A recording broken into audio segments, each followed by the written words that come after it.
Our guest is Mark Carnevale, the 1992 Arnold Palmer Award recipient. That is for the Rookie of the Year. Carney, we appreciate you taking the time to join us this morning. Have you had a chance to see what the weather forecast is expected to be for the next few days? Anything crazy coming our way? I don't think so. Maybe some possible rain over the weekend, but I really haven't really paid much. It's better than the outlook when I was down in Orlando. It looked like there was a good chance of rain Thursday through Sunday, and now it's kind of diminishing and going off. So that's key for this golf course as they really protect it throughout the year, which I understand, but they try to get it in the top shape as possible. And little what I know, having not been out there a lot, but I was out there and I've seen sort of the overseed and everything over the last 3 or 4 weeks. It looks like it's going to be spectacular, and I know they're going to do everything they can to get this golf course, which they tend to do every year, in just the best shape these players will find throughout the year. Yeah, I'm curious about a sharper definition of what that means in terms of how they get the golf course. What do you anticipate once we get to Thursday, obviously, what do you anticipate in terms of the length of the rough? And if it's going to be dry, as that forecast just showed us, it would say to me that they're going to continue to speed up the golf course. Is that all in the recipe? I think so. That's what they would like. They want this golf course to play fast, and that means the fairways and the green complexes. I think the other thing, Matt, over the years, one of the things about TPC Sawgrass and what Pete Dye, his design, and we know that he makes you think of other things than what you're looking at. I don't think you're going to see the rough as certainly not as long as we saw last week. What they want is they want the rough, and my understanding through over the years, they want the rough long enough where you have to think about taking a chance. So, it's not going to be like we see at Augusta. It's going to be a little longer than that. But when you hit it in there, they want you to take some risks. And I think that's where this golf course becomes a big challenge is when you do that, because as we know, there's so much trouble around this golf course. And I think that that's what they're going to try to get it to. And that's what it looked like it was. Again, the last time I was out on the golf course, just kind of driving around, was about 3 weeks ago. And it looks like they're going to be able to do that. And the fact that we haven't had a lot of rain over that time period is certainly going to help. I want to talk to you more about the golf course coming up in just a moment. And I know you're heading out there today to get a look at it. But first, what will your responsibilities be this week, Mark? How can we see and hear what you're doing? I'll be doing PGA Tour Live this week. I'll be on the course on Stream 2. And I know on Thursday and Saturday, I'll be out with 18 in the morning, and then I'll do 9 with a group in the afternoon. And on Friday and Sunday, I'll just do 18 in the morning. So it's a busy week as always. It's an exciting week, and it's going to be a lot of fun out there. Featured group coverage then from Mark Carnevale coming up. So, Carney, before we get into the specifics of this week, I know we touched on it just a little bit, but as I promised you, I will circle back around to it again as well. The commissioner will be speaking at 11 a.m. this morning. If Mark Carnevale was the commissioner of golf at large, not just the PGA Tour, how would you describe the state of the game right now? Confused. I think there's a lot of uncertainty. I think that I live here in Ponte Vedra Beach, Matt, and I've been a member of the tour since 1992. I don't have any idea what's going on. I have heard a couple of things that I think they're trying to get the players to understand, and not that they ever thought it wasn't, but obviously each of these players are their own businesses.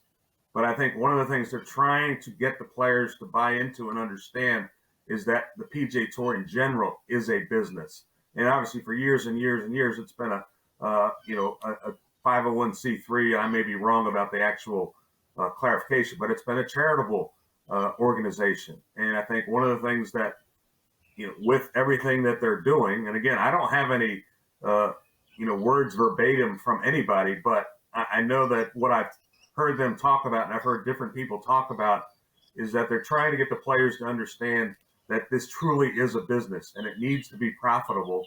And I think that's part of it. But in my opinion, the best players in the game have to play together. I think that's what sort of separates golf from some other sports at times. Certainly, you have to, but when you have all these events, you want the best to play together. The issue you have again is you've got players who are loyal to the PGA Tour, and you've got players that went to live. And again, as I've said many times, I have no problem with someone doing that, but there are ramifications with every decision. I think that the biggest thing for me now is there seems to be a downtrend in the fans as far as their interest in the game, and I think there's for the longest time, Matt, golf was sort of immune from all the I want to say not the bickering, but kind of the small stuff that a lot of the other professional sports have dealt with, and now with what Liv has done in paying these players a lot of money to go play golf, I think it has turned a lot of fans off, and that's my opinion. I don't know if stats or information backs that up, but that's what I hear from a lot of people. Mark, I'm curious, when Commissioner Monahan speaks to the media today, from your perspective as a winner on the PGA Tour, as I mentioned, the Arnold Palmer Award recipient, what would you like to hear? In a perfect world, what would you like to hear from the commissioner today? I want to hear some sort of outline, what they have planned. Now they've had a lot of time to go through this. And then when the commissioner made the announcement last June at the RBC Canadian Open, it was a very undefined, in my opinion, a very undefined outline of what was going to happen going forward. I think players and myself, as still a member of the PGA Tour, want to understand what they hope to have happen. Is there a path to what they want to accomplish? There just needs to be more definition in my mind. All right, Rory McIlroy had some comments. I'm going to, in fact, play them for you in just a second to get your reaction about making fields smaller and making it even more elite. It was met with a variety of different responses. So let's go back to what Rory said just a couple days ago. I'm all for making it more cutthroat, more competitive. I'm probably won't be very popular for saying this, but I'm all for less players and less tour cards and the best of the best. Why wouldn't I speak my mind? I guess. You ask me my opinion and I give it to you. I'm not going to stand up here and lie to you. I guess my thing is I'm all for more cutthroat and more competitive and trying to give pathways to the younger generation. So through Corn Ferry, through PGA Tour U, through I'd rather have more of a instead of, I just feel like there's a lot of categories on tour that people are sort of still benefiting off what they did 5 or 10 years ago. Yeah. And I feel like the most competitive professional golf tour in the world, you should have to come out and prove yourself year after year after year. Yeah, so I would say, take the best events from all over the world and try to create something through that, because those events still have history and legacy and tradition and all the things that are still very important in golf. I think, there's been some experiments with, creating new tournaments out of nothing, and I don't know if they've really captured the imagination of the general public, and that's what you want. You want to, why is the Masters the Masters? Why is this tournament this tournament? Why are the more historical tournaments the ones that are revered so much in our game? It's because they have history and people remember Ben Hogan winning or Jack Nicklaus or these guys, and it's all about trying to bridge the present back to the past and the people that came before us, and I think that's important. All right, so Mark Carnevale, I'm curious what your reaction is to the words of Rory McIlroy there. Well, I can't remember if I said this on your show or not, Matt, but I think ultimately the resolution of all this is almost to create like a Premier League of golf. I think you may the numbers, whatever number you come up with, whether it's 70, 80, 60. I think if you're going to do that, and Rory mentioned the events around the world, and I don't know the number, whether it's 10, whether it's 12, because then you would include the major events. I think the one solution for something like that is that you have this Premier League of golf, and what you're doing, and as he was talking about all these different tours, they all feed into one thing. So you've got the PGA Tour over here, you got the DP World Tour over here, and I think you're gonna a possible solution, is that basically say you take a number of 20 players that get, if you had 70 players, 20 players get relegated every season, and 10 players off the DP World Tour, and 10 players off the PGA Tour that come and go. And, players have an opportunity to work themselves up there. Now, do you decide that those top players are based on world ranking? I don't know. I think certainly players that have done things over the year are important, but there's other ways to give them access, like Rory was saying. If I see that as the only way, if you end up combining everything, Matt. And again, I have no information that this is true or not. I think this is the reality of the game. If you want the top players to play all the time, I think that would be something that might exist, or the possibility exists. I understand that. It was funny. I was out at Genesis, and I worked Pebble Beach. I worked Genesis. I worked Bay Hill, and I was talking to one of the tournament referees, and I said, when I was playing, I wouldn't like the fact that there were 70 players and there was a cut, but broadcasting, it's pretty good when it's a smaller field. And, is it more competitive? I don't know. I think we haven't seen it enough. Like Rory says, we don't know if it's going to be competitive enough. But I think if ultimately there is some resolution to getting the best players back together to play on a regular basis, it wouldn't shock me if there's something along those lines.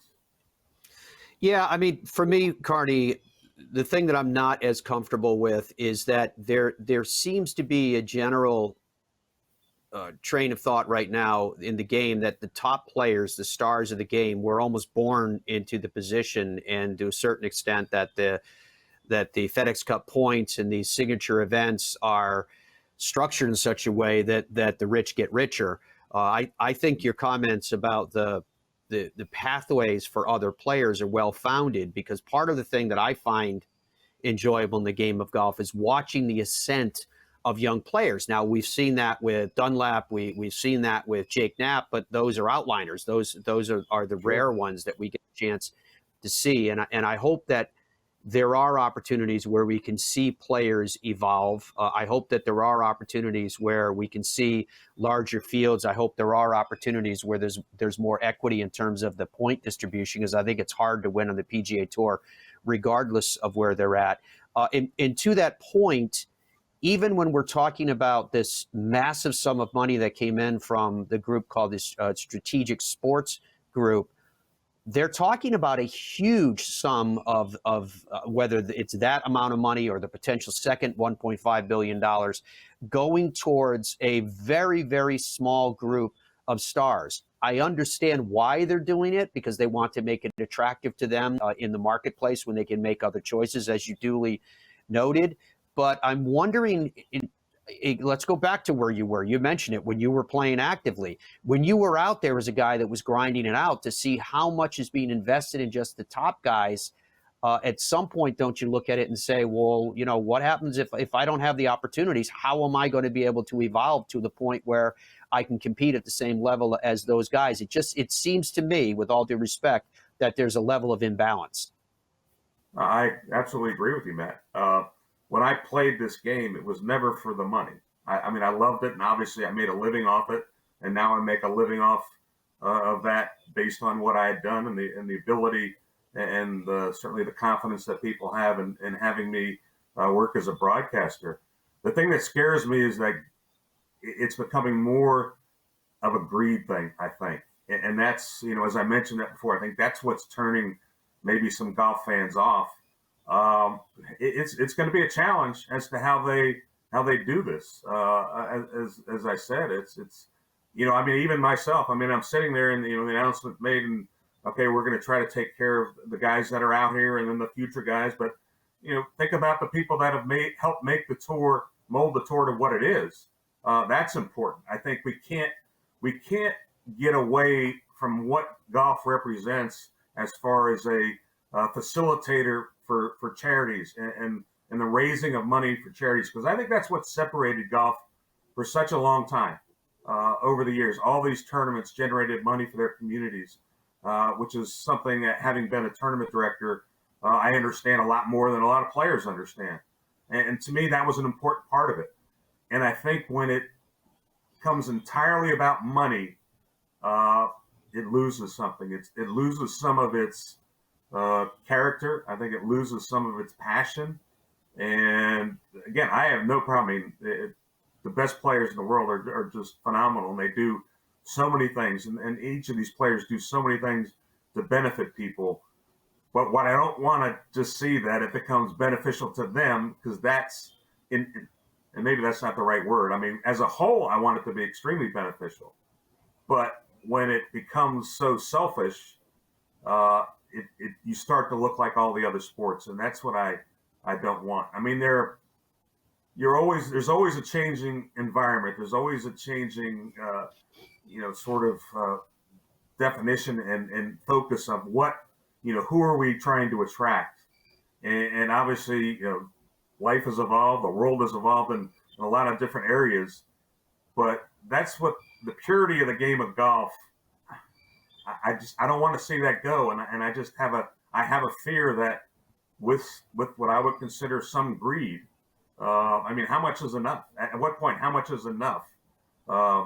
It's entertainment, and I understand trying to put a dollar value on the entertainment, and I think that's very important.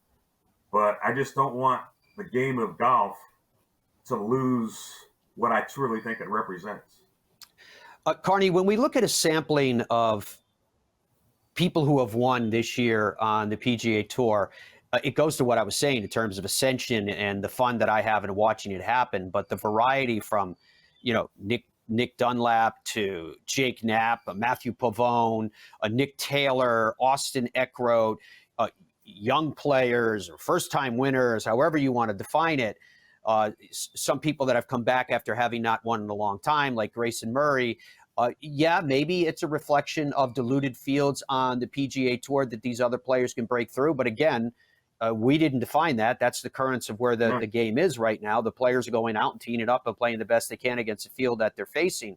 But it is a great deal of variety. I guess the simplest way to ask you is what do you think's happening on the PGA Tour right now that we're getting introduced or reintroduced to so many faces? I think there are a lot of good players out there, and it continues. I think all those pathways that we talked about. I mean, Jake Knapp. I mean, what an unbelievable story. I mean, the kid qualified at the Farmers as back in 2015, and he's playing. He was finished top five there, and he goes on to win in Mexico.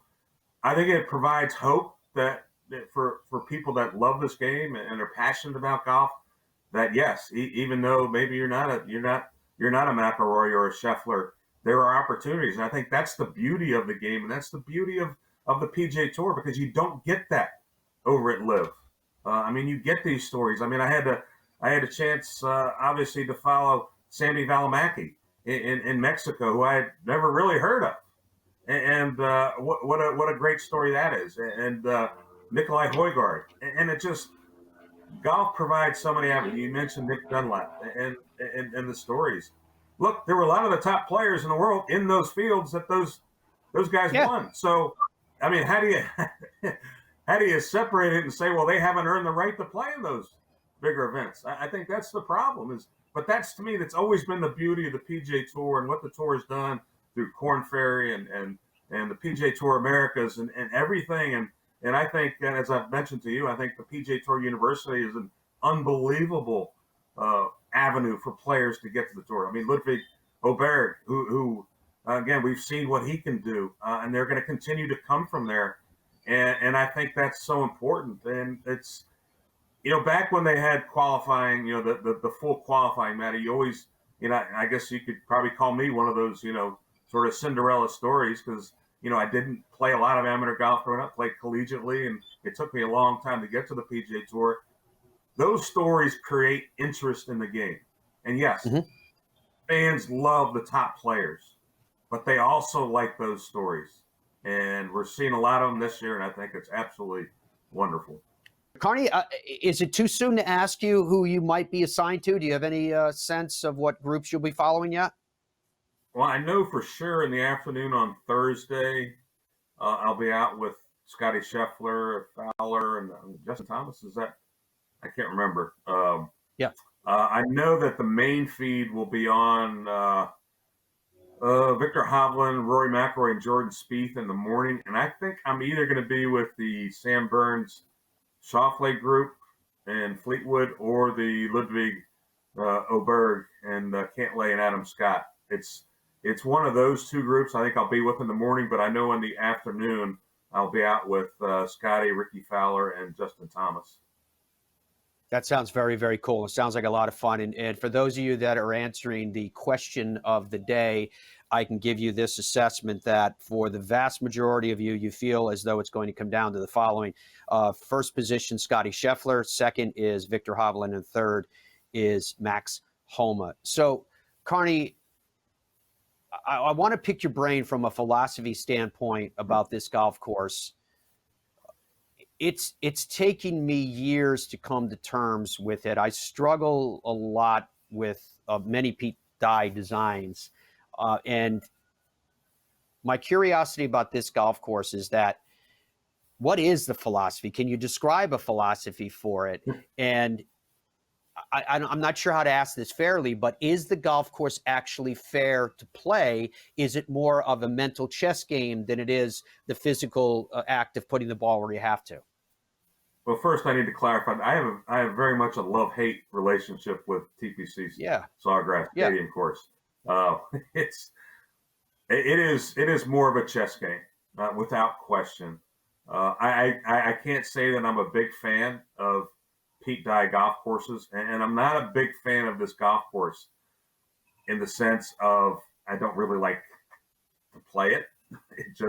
It beats you up, but at the same time, I think it's a great venue for this competition, because if you look over the history, Matt, there's no consistent sort of what do you say it? A mark of the player that wins. It's what I would say is, as I said, it's a chess match. It is about diversion, or how Pete Dye makes you look away from what you need to do. Pete Dye has always made you challenge the trouble in order to be successful on this golf course. There are so many tees on this golf course that point you away from where you really need to hit the golf ball. It's such a visual challenge. And what that does throughout a round of golf is it beats you up mentally, and you have to remain focused. But what I've learned over the years, and this is the case with a lot of golf courses, Matt, you have to play this backwards.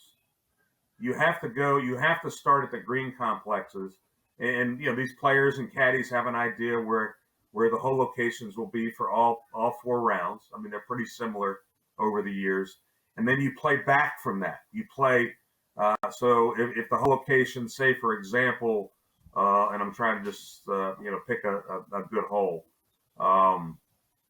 maybe, 14, and it's a back left hole location. You have to challenge the right side in those mounds and moguls. But at the same, if you get too far right, then you get in those mounds and moguls, and it becomes a challenge. Where if it's maybe a front right hole location, you can challenge the left side there. That's what I tell anyone I've ever known that's played this golf course. Any players I've talked to that really haven't played here much, you really have to go from green to fairway to tee in order to figure out, I think, how to play this golf course successfully. Is it, have long hitters won here? Absolutely. Have short hitters won here? Absolutely, guys. I would consider him short, but shorter than the norm. I will say this: over the years, I think iron players, good ball strikers, and players that hit a lot of greens in regulation uh, tend to succeed here. You have to have a not only a great short game, but you have to have a great short game imagination around this golf course. Uh, but I will say this: that if you look at the history, and whatever stats you want to do, and I'm not a strokes gain guy, and I'll be the first one to tell you that. But if you look at fairways hit, greens, and regulation, if you look through the years, the players that have won here, I think, have probably been the ones who have played, have led or been top to the lead in all those categories. Fascinating. It's actually a brilliant explanation, Carney, and you've modified some of my thinking on this. I am excited to see the way that plays out amongst the various players. And one of the thoughts that just popped in my mind as you're describing all this is that, and this is probably something that I would guess that bookies never take into account, but how important a veteran caddy would be on a player's shoulder and their relationship to listen to that caddy that's going, this is a deception here. Here's the line that you really should be thinking about on that point of focus. Yeah, I mean, without question, it is a challenge. I mean, I play it with guys. I maybe don't play it until after the tournament is over, because from October, when they overseed through the tournament, it's all cart path only. And even though I love golf, I don't love golf that much to go out there and walk from the cart because it's a hard golf course to walk that way. I mean, I have to play that way. And I say that jokingly because I don't play as much anymore, Matty. But it is a challenge. And again, I respect Pete Dye to the utmost. His imagination with design, I give him that. I just don't happen to be a fan of Pete Dye golf courses because I just think at times it's too penal. I mean, they still, and I hated the fact they went back to some of these bunkers on this golf course, Matty, that I could barely get into. And now you've got to actually make a swing out of them. But that's his trait. That's, you saw it up at Whistling Straits. You see it a lot of some of his other golf courses. And look, like anything else, like players that used to complain about the U.S. Open with the way it was set up, you don't have to play here if you don't want to. I mean, no one's making you play.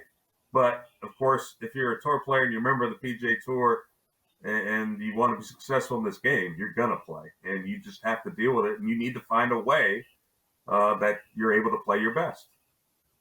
Yeah. I mean, I agree with you in concept with everything that you described in terms of architectural philosophy and design. My personal feeling is that the easiest golf course to design is the hardest golf course to play. Basically, what you do is you take away options. And there is some element of that there, and I think that's kind of why I like the way you described kind of a love-hate relationship. I do have tremendous respect for what you described from the chess game perspective, but there is elements of it that I think are like, nah, depending on some circumstances and conditions that you get, the options are taken away, which makes it a little less fun. But having said all that, and you duly explaining that any player of any ability at the level that these players are at, can grasp the brass ring this week, I'm going to ask you the difficult question. Okay, well, I'll give you three to broaden the spectrum, but give me three players that you think are going to potentially win this week. Well, I think we could, in the history of this event, have the first back-to-back winner in Scotty Scheffler. I followed him 3 days last weekend, and I mean, we know he's the number one ranked player in the world. There's so much to Scotty Scheffler that I don't think we truly understand, and what makes him such a good player.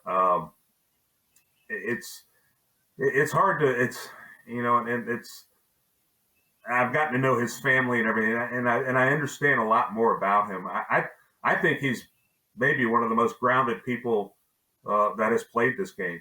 I mean, certainly you'd say that about Jack Nicklaus, but there's just something about Scotty Scheffler and a lot of these players, and I'm not saying no one else has this. There's a humbleness to him, and his understanding that he is playing this game for a living, and he's darn good at it, and he wants to win every time he's out there.